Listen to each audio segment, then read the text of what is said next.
Let's go! All right, welcome along to the RT Soccer World Cup podcast. Raf Diallo here, and I'm joined tonight by Niall McCoy of RT Sport Online and also former Republic of Ireland international Keith Treacy. We're going to be looking back at the three earlier games from Group G and H, and then also we're going to look ahead to tomorrow's fixtures, the Friday fixtures, involving the second round of matches for the teams in Group A and Group B. But also there's a bit of a watch along here as well, because as we're recording, Brazil and Serbia are currently drawing 0-0 into the second half. Niall, it says 58 minutes on the clock here, so if we're going to factor in stoppage time, probably should run the full hour. Yeah, that's going to time. You've timed that beautifully, Raf. To be fair to you, it's almost as if you planned that. Yeah, indeed. Although I was kind of shocked at the end of the first half there to see it was only like +1 given, like one minute of added time, because it seems to be like 5 minutes for the first half and then they throw on like 10-15 for the second. But Keith, just on, sorry, go on now. I was just going to say, what do you think of that new additional time sort of directive? Like, I sort of like it. Like, I think we're getting an extra 10% free. Although some of these matches here probably better off without. But I sort of like it, and I think it should cut out a bit of play acting. You'd hope anyway. Yeah, Keith, what do you think? Is it the best way to deal with this whole issue of time wasting and the many stoppages we get in games?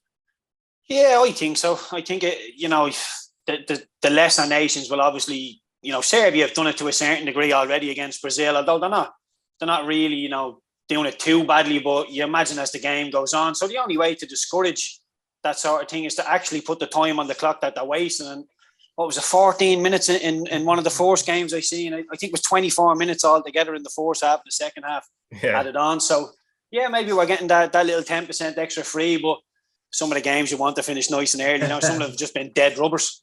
Yeah, and I think just looking at my screen there now, we might not all be at the same clock there, but Brazil just had a brilliant chance, just hit the post. I think who is it? Alexandro, I think hit it there. Yeah, just on 59 minutes. So Brazil, what have you made of them? Actually, we'll talk a bit about them later on, Keith. But what have you made of the first half performance and what you've seen so far of them in the second? At the minute, it's been really underwhelming. I mean, you look at the players that we have on the pitch, and it speaks for themselves. And I'm only catching up with you now, Rafael Alexandro hitting the post. But again, Serbia from that, he shot from 35 yards out. He's hit the post. You're happy with that, with the amount of attacking talent Brazil have on the pitch. If they're going to shoot from 35 yards, you let them look at. And a lot of the Brazilians I've seen Cesar being interviewed before, they all seem to be pinning the hopes on Neymar. This is Neymar's World Cup. Neymar's going to bring it home. He's going to go on to the same stature as Pele. I really don't see it. I don't. I think when the chips are down, I think Neymar goes either way. He can win you the game, but he can also lose you the game. So I'm not as invested in the South Americans as everybody else is. I think Brazil on paper are still the ones to beat. Argentina obviously didn't start great against the Saudis, but Brazil, for me, a bit of a physical battle here against Serbia, and they seem to be shirking away from it. So, for all the attacking talent in the world, I'm just there's still question marks over the Brazilians for me.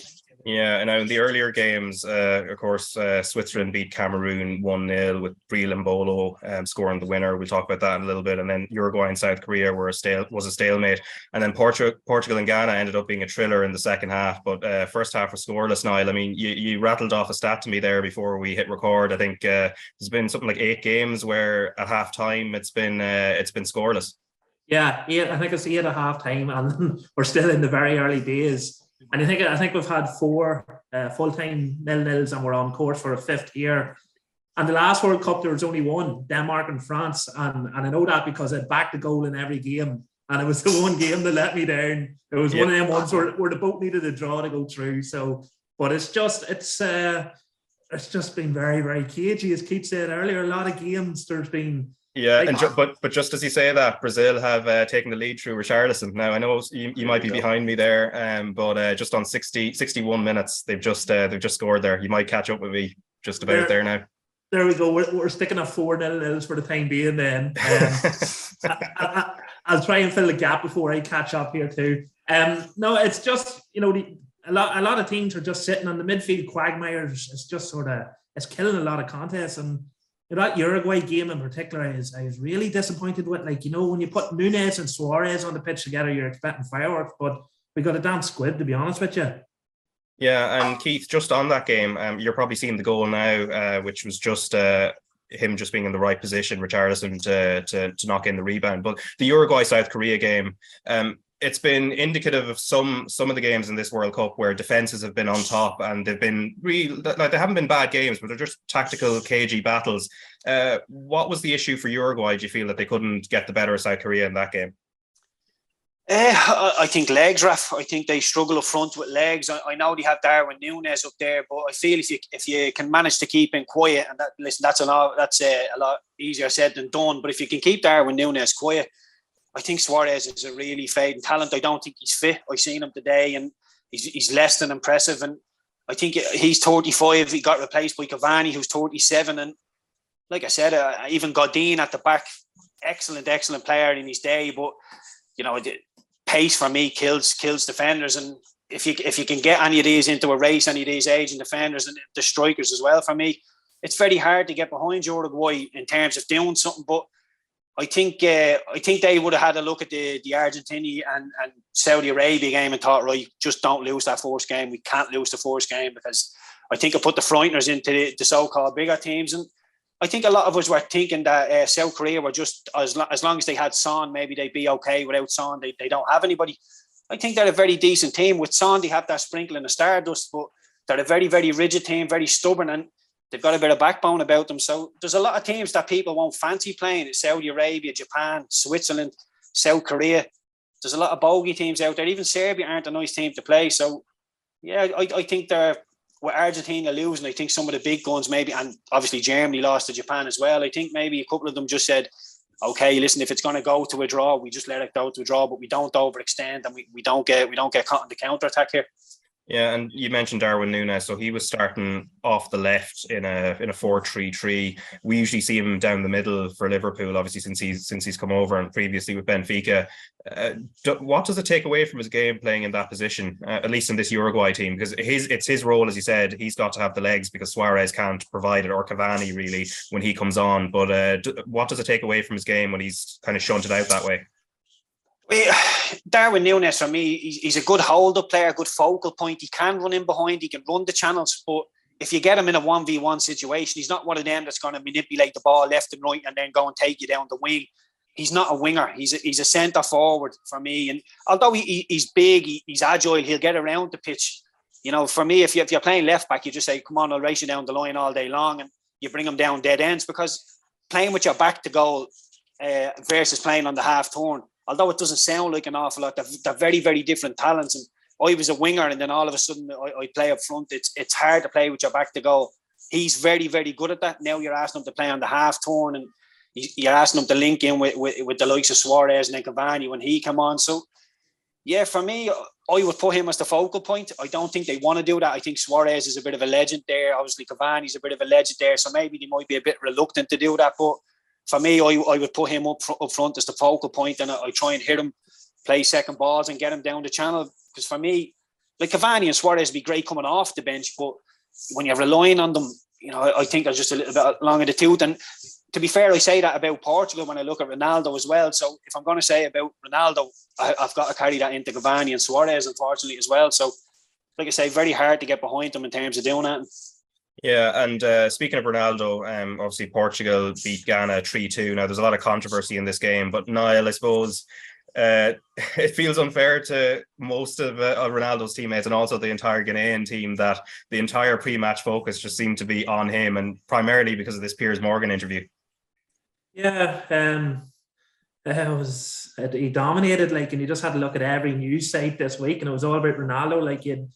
You'd swear there's no more. It was only when I was listening to the pre-match analysis on RT that I remember the likes of Jota being out and all that, because all had Ronaldo in Portugal. I watched the first 20 minutes, and extraordinary to see someone like Ronaldo, but he looked like a man short in confidence. The ball through the middle, you can put that off, it's a bad touch, that happens, but that header at the back post, I don't remember him ever missing a header like that in my life. It was typical Ronaldo, but here, a controversial penalty and very emphatic finish. But it was amazing just how much we've had about one player going into a game like that. And did he deliver? Well, he got the goal. He got the goal to set them on their way.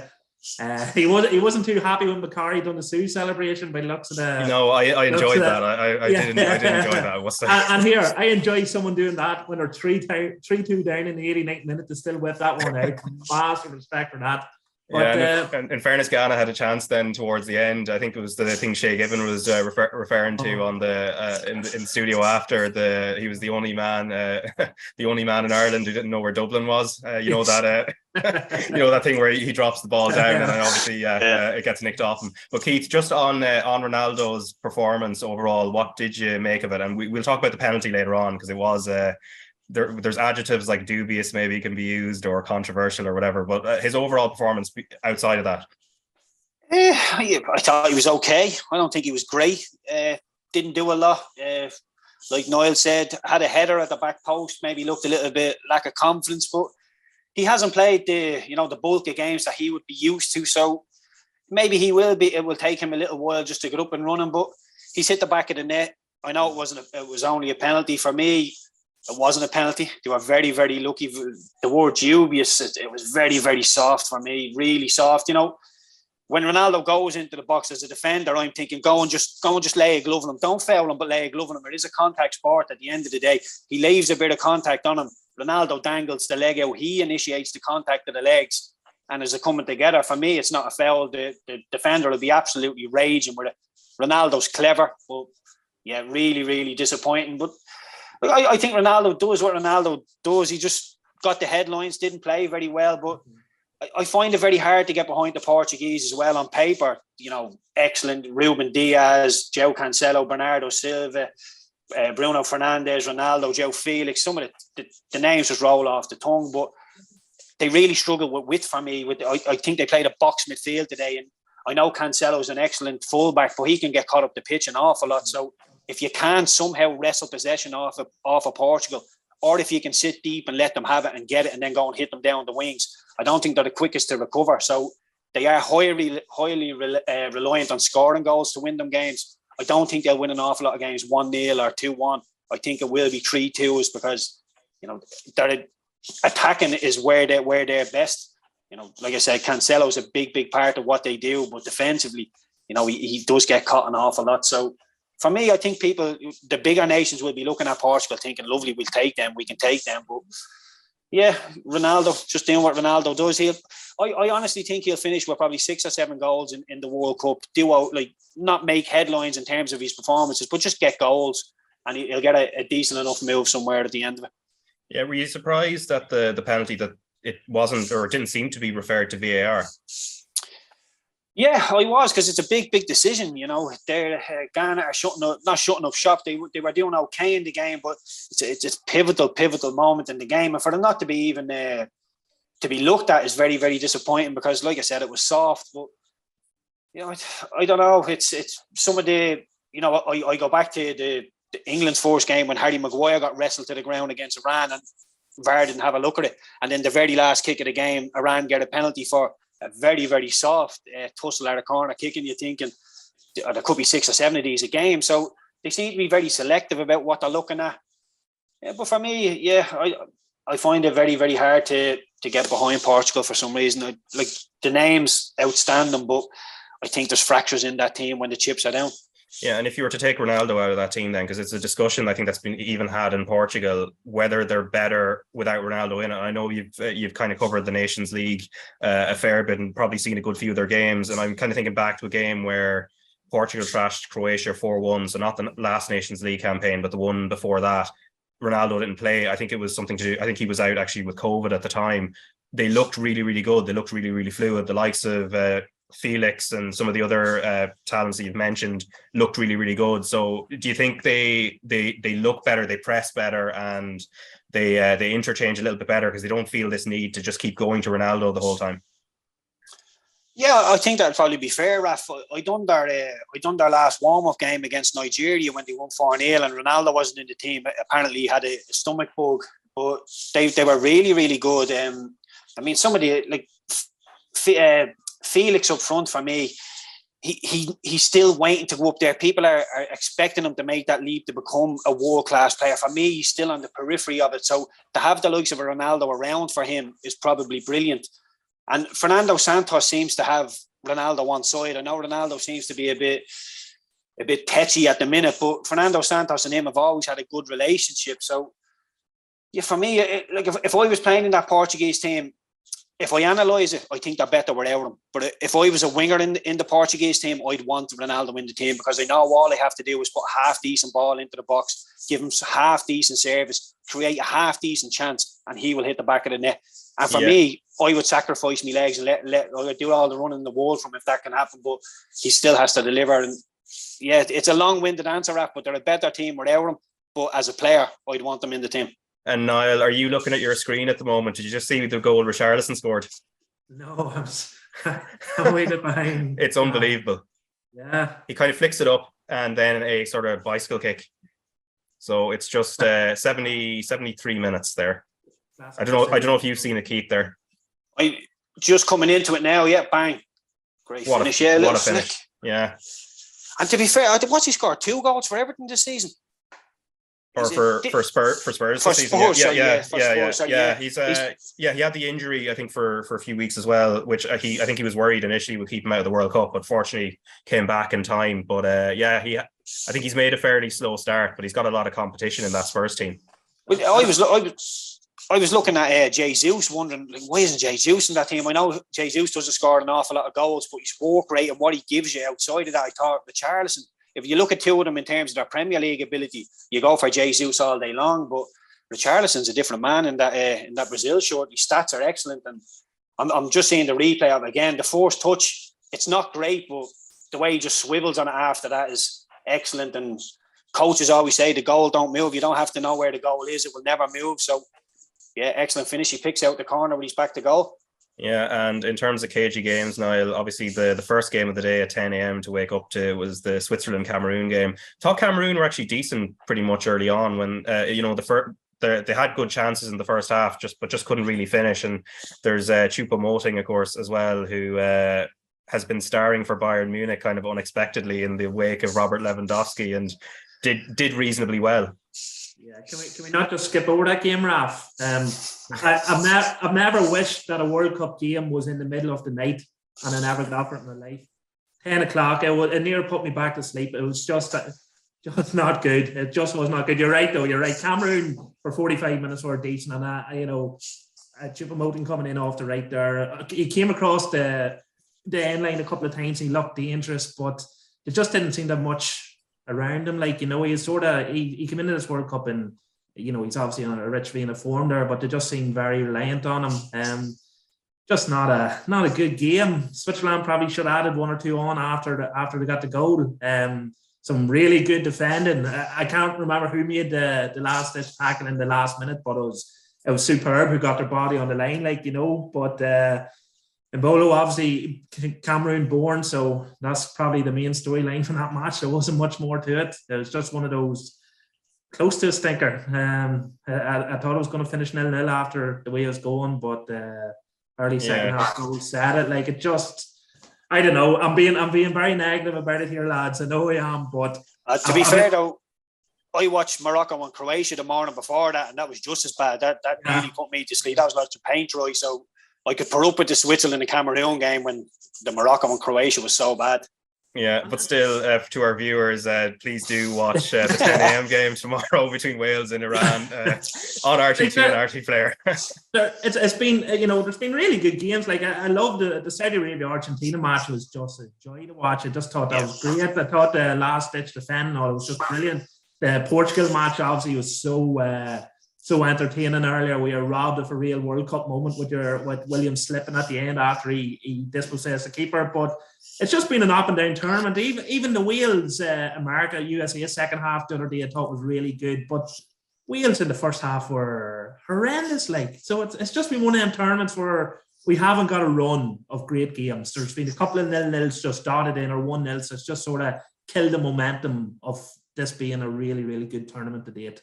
Yeah, no, that first game, of course, is, as you said, Breland Bolo, Cameroon-born, scoring the winner for Switzerland, and they're obviously up to 3 points as we see now. Brazil 2-0 up against Serbia, so they're going to be on 3 points as well.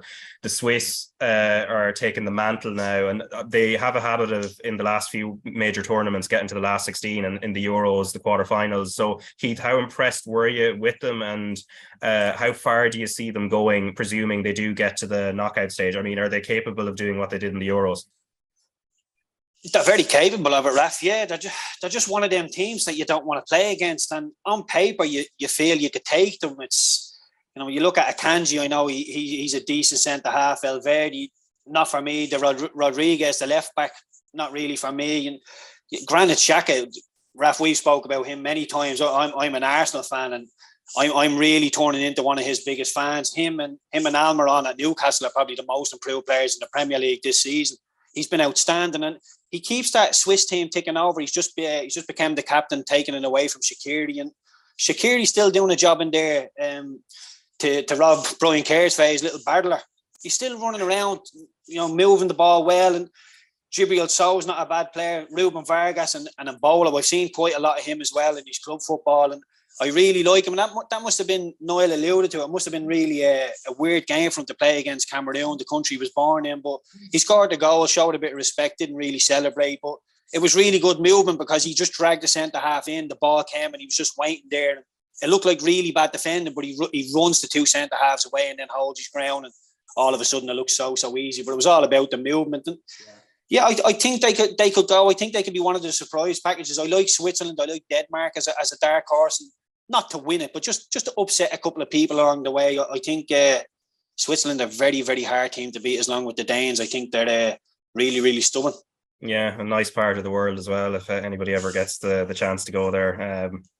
In winter more so if you want to go skiing or anything. But anyway, tomorrow, as I said, first game of the day on RT2 and the RT Player is the 10 a.m. game between Wales and Iran. So Niall, I think as you alluded to there, the second half of that game between Wales and USA in the first round of matches, that was the second half was brilliant, and Wales really stepped up when they were definitely second best in the first half against the Americans.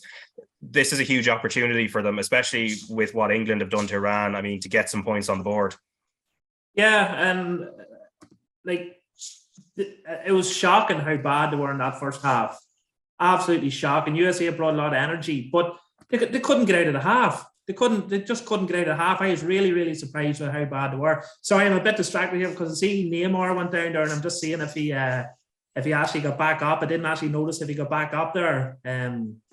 But back on Wales, yeah. Listen, they come out after the break and they're so good. Obviously, they made the tactical switch. Dan James was sacrificed and went more direct.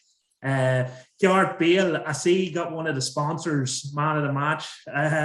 For me, no. I didn't think he had a particularly good game. I thought USA had their homework done brilliantly. Anytime he touched the ball 35 yards out, did four men around him. But like Ronaldo, who wasn't doing anything good, he came up with the big moment and won the penalty, and stuck it away obviously as well. So, Wales, when they have someone like Bale there that can produce those magic moments, even when he's not playing particularly well, they'll always have a chance. And listen, watching the first round of matches, they'll not be particularly fearful of tomorrow. I think I would expect them to win it. I think they didn't play anywhere near their capabilities the other night.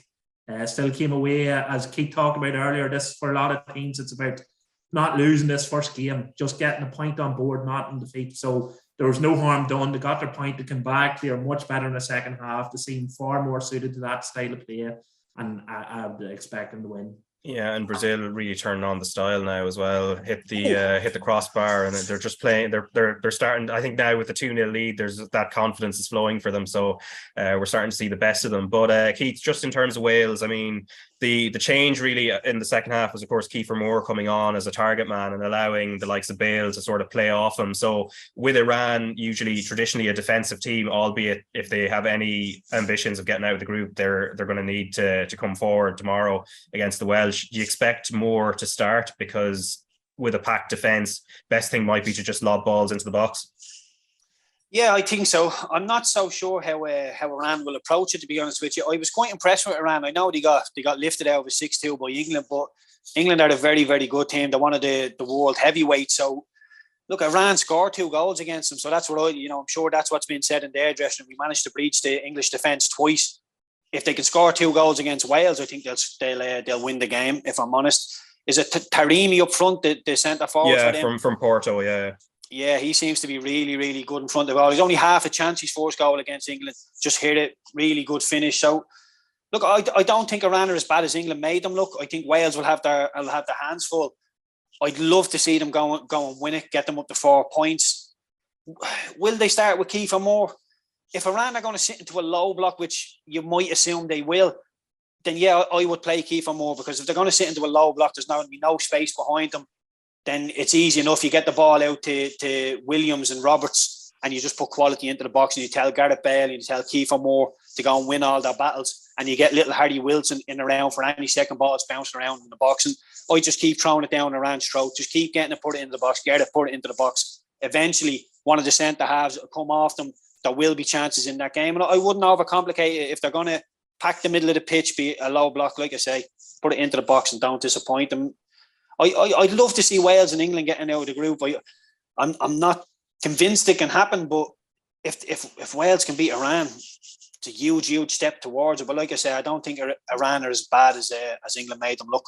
Yeah, and I know you kind of tipped England before the World Cup, or at least I think the way you phrased it was you feared that they might go all the way, which is a fear many of us would have. I think we'd have to admit. But when they're playing, we saw the USA. I mean, they started quite well against the Welsh, and then they sort of regressed in the second half. They tend to play a bit of a 4-3-3, and maybe with the lack of a centre forward, do you think England are going to go back to are going to stick to the back 4, or will they go for back 5? Do you think? I hope he sticks with the 4-3-3. I thought it suited them really well in the first game. I know it was only Iran, but I don't think the USA are heavyweights. I know there's some decent players sprinkled in amongst our squad, but they're not heavyweights. There's a lot bigger test to come with the likes of France, Brazil, whoever England might come across. I think when we see an awful lot of pace up front and teams that will dominate the ball, I don't expect America to dominate the ball against England. So when they come up against a team who will keep the ball and will hit them in wide areas, I think then we'll see a 5 at the back. And the one thing for me is it's quite an easy decision at the minute, Raf, because Kyle Walker is still injured.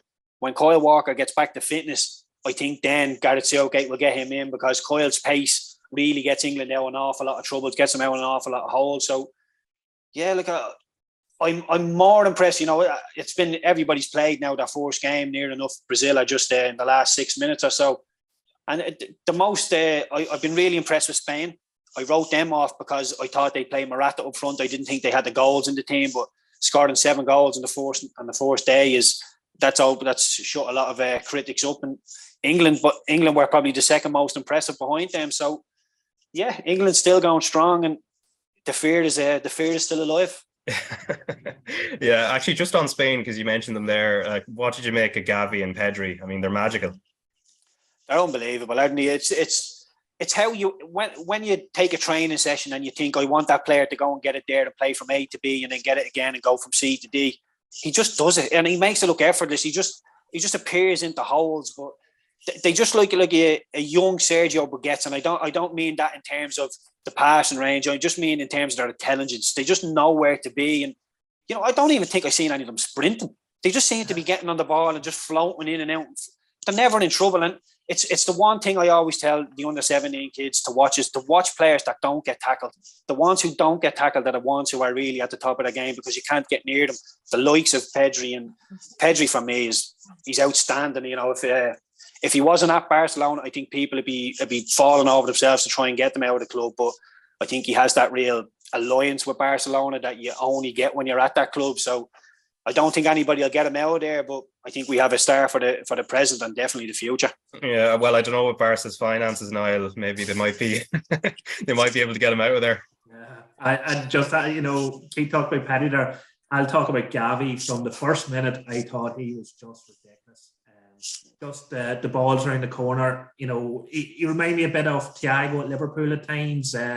the way he finished that goal was first class. The way he come on, it was like Scholesy. The way he come on, he just seems to have absolutely everything. And he's 18. It's ridiculous. It's not fair what Spain have in the centre of the park there, and to have someone like that behind him, so experienced. Like, it's just the perfect breeding ground for an unbelievable team. And they're probably lucky enough for to come into this tournament a wee bit under the radar. Keith touched on it there about their question marks over their attack, and Gary Neville said that he didn't see many goals in this Spain team, and then they banged in 7. But they've options on the bench there, and they would obviously taken a lot from a very limited opposition. I don't even think Costa Rica might have had a shot. I was checking the stats after. I don't think they actually had a shot on or off target. So listen, it has to be put in that sort of, you have to understand what they're playing and how much of a gap there was. But as you said, they're England and Spain. Round 1, they're the two teams that have stood out and the two teams that have really laid down a marker. Yeah, and as an Arsenal fan, Keith, I mean, Bukayo Saka, what did you make of his? Well, I suppose what did you make of his performance and just what he can go on to achieve in this tournament? Yes, Saka was excellent. I just love his fearlessness. I love, me being a winger. When I came into the game, I started playing for managers like Mark Hughes and Sam Allardyce, and I was always told as a winger, don't lose the ball, don't lose the ball, don't lose the ball. But as soon as he gets it, he seems to be encouraged. Yeah, go on, go and have a go at him, go and have another go at him. And he picks and chooses his moments well. That's what you get with maturity. That no, I won't lose it this time. I won't risk it. I'll just recycle it. And he was really, really excellent. I'm enjoying watching Saka so much, but I have to give Jude Bellingham a shout. He's been that first game. My God, I think he's 18, 19 as well. Yeah. Unbelievable. I can only imagine that Manchester City, Liverpool, Chelsea, everybody now is just forming a queue to go and get that boy, because I use the word fearlessness, he could go and get the ball in the edge of his own 18-yard box. And the World Cup game, he just doesn't have any fear. And his athleticism, 1 minute he'll be in his own 18-yard box, 2 seconds he's in their 18-yard box. His quality on the ball is unbelievable. So, and yeah, for me, I think he's probably one of the best young players in the world, if not the best young player in the world. And then you've got Phil Foden as well, backing that up. So, look, Saka as well. So, I think England are in a really good place. And if the defence can hold out, if Harry Maguire can come out of this World Cup if he somehow gets player of the tournament or something, I think England win the World Cup. And look, he seems to have the bit between his teeth. I know it was only Iran. I don't want to get ahead of myself like the rest of the English media, but I think Harry Maguire has the bit between his teeth, and he feels like he has something to prove. So if he goes out there and plays well and bolsters that English defence, and Kyle Walker coming back as well, I think it's boding well. Yeah, if we talk about fearlessness, Niall, that doesn't really apply to Qatar in their opening game against the Ecuadorians when they lost 2-0. So, I mean, this is a huge opportunity now for Senegal, obviously without Sadio Mane, as we know, for the entire tournament. But Senegal losing to the Dutch in their opening game, and given what they've seen of Ecuador, who are playing the Dutch tomorrow in the 4:00 game, this 1:00 game for Senegal is huge. Huge. And all of a sudden it's a game that you think they should be winning. So often, like as is tradition in this world, in the World Cup, like the host nations are always very, very competitive in the group stage. And obviously, I think was Qatar the first team that host nation that didn't win their first game, or the first team that, like it's and they were so poor. Like, bar that chance at the end of the first half, they are completely out of their depth. Thought Ecuador were really impressive at times too, like, to be fair. But Senegal, as you see, without Sadio there, like it's a match that have to be targeting for 3 points. Like, and it's funny what one round of fixtures can do, and perceptions, and it's like a balloon deflating, that Qatar performance there. But here, listen, opening night nerves. Maybe we will see a better performance from them tomorrow. If Mane was there, I think it'd be not a foregone conclusion, but you'd be very, very confident of Senegal winning it. As always, take him out, and the situation changes a bit. So, listen, it's an interesting one, but as you say, there one Senegal really has to be targeting. Yeah, and particularly goal difference looks like it's going to be huge in this group, Keith. I guess obviously Senegal are -2, Ecuador +2 at the moment. We'll see whether the Dutch will be obviously looking to close this group up completely, albeit they still have Qatar at the very end. But for the Senegalese, I would imagine they're looking at least to sort of beat the spread and get like +3, like whatever it is, try and win 3-0, 4-0, put real pressure on Ecuador before they play each other in the final round of matches.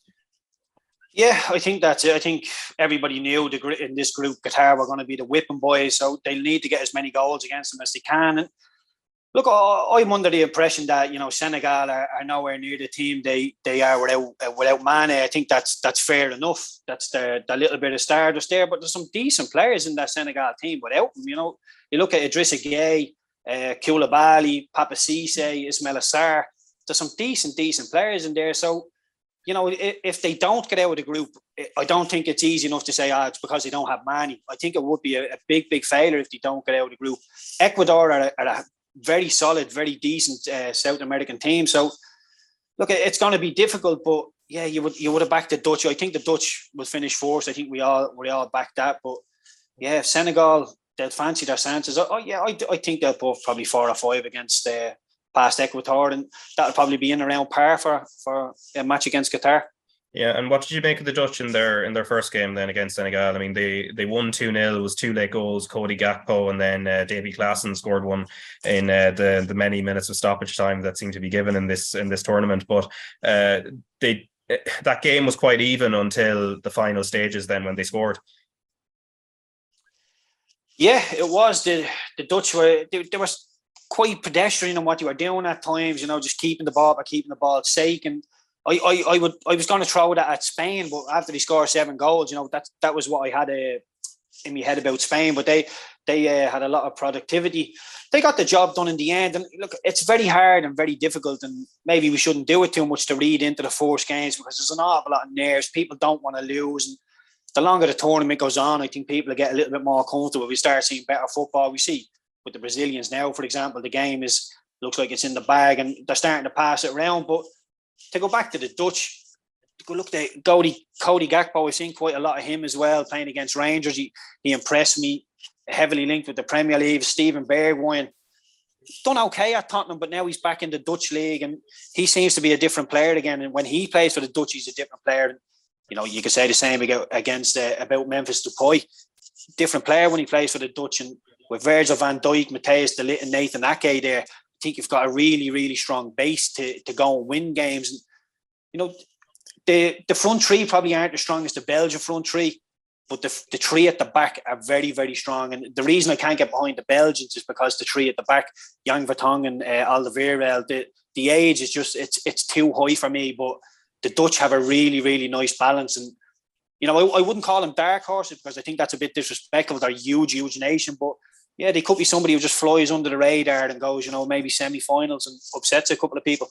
Yeah, what did you make of the Canadians? Actually, just you mentioned Belgium because it was a game where, as you said, they've got Belgium of an aging defence, but Canada really made them show their age.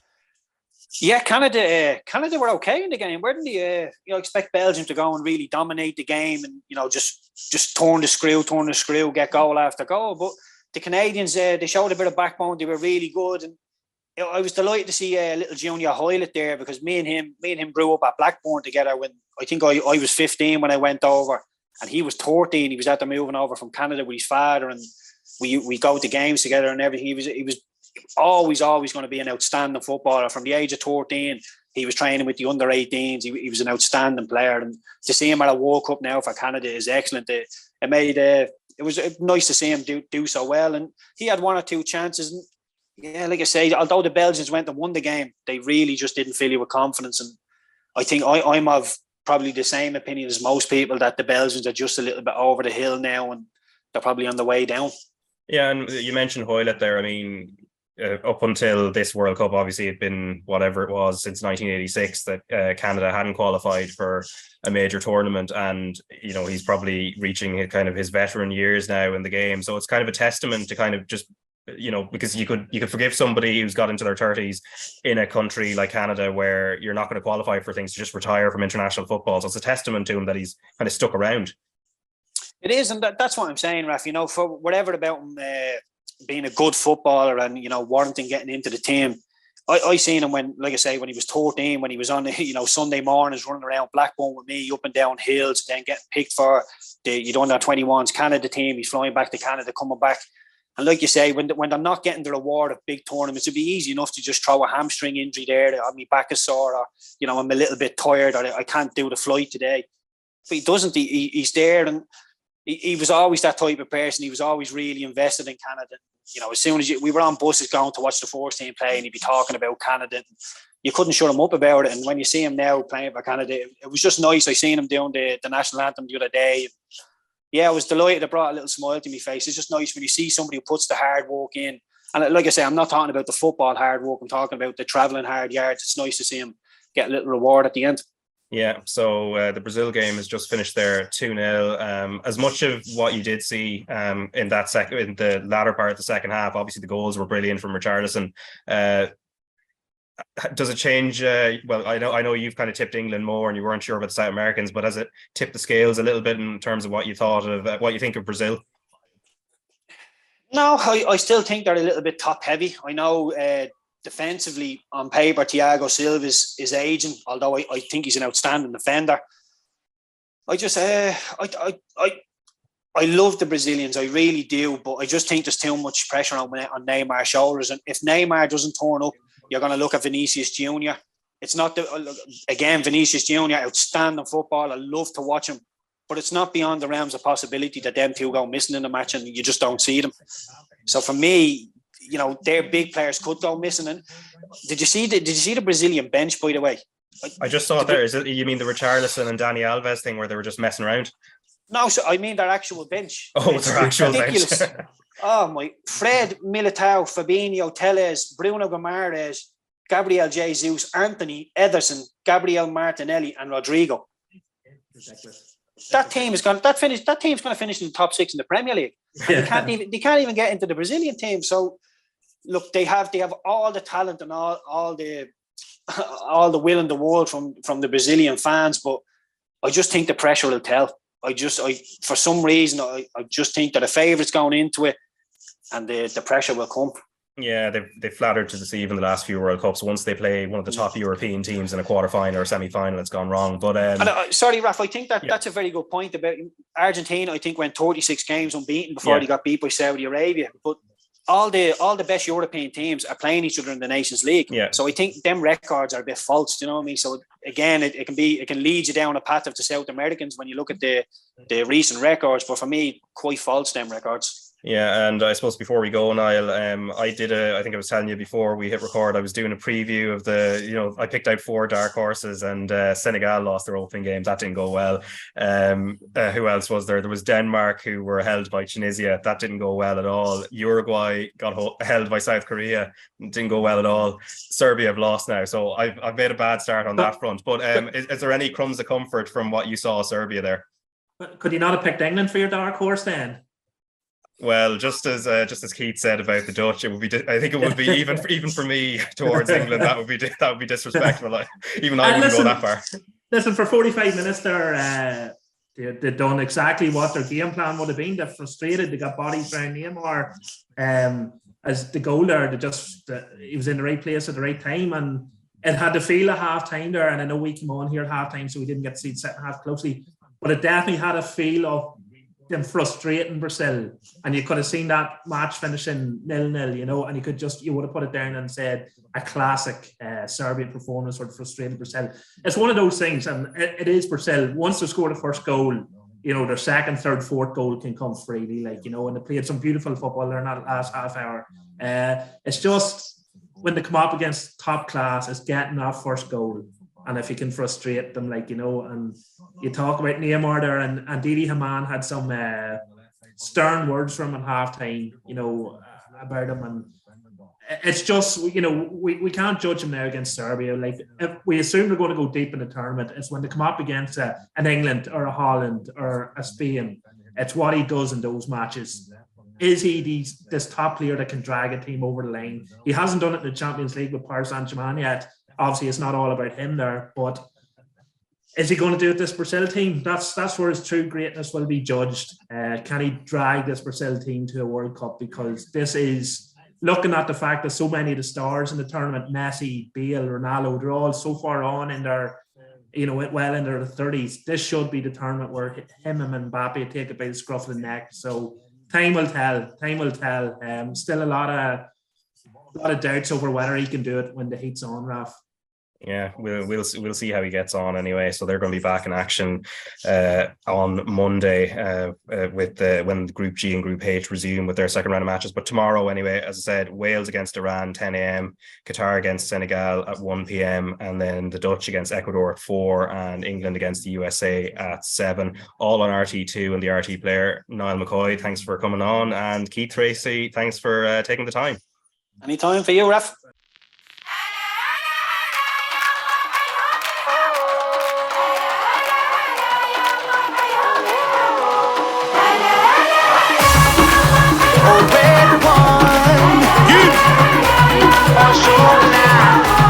Let's go!